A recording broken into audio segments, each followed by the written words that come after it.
xaalad quus ku dhow ayuu ku sigtay maadaama beertiisa ay si joogto ah ugu soo dhacaan raxan daanyeero ah, laakiin hadda waxa uu helay qorshe xalkeedu uu shaqayn karo.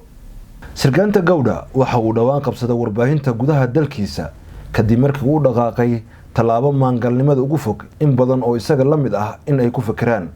Gowda kama ahan inuu aad u jeclaa helidda shabeel uu karsado, balse dhibaatada ay beertiisa ku hayaan raxan daanyeero ah oo u soo dhaca had iyo jeer ayaa sababtay inuu eegiisa u ekeysiyo shabeel si aan loogu soo dhawaan aagiisa.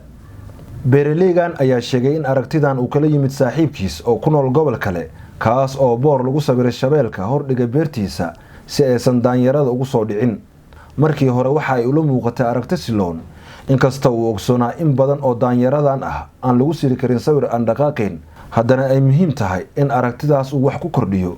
Ugu dambeyntiina markii uu ku tijaabiyay eegiisa waxa ay noqotay mid maangal ah, balse hadda waxa uu si isla eg u dhaqangelinayaa aragtidii hore ee saaxiibkiis, waxaana ka sokow eegiisa uu u ekeysiyey shabeelka uu haddana sida saaxiibkiis beertiisa hordhigay boor weyn oo sawirada shabeelka laga sameeyey.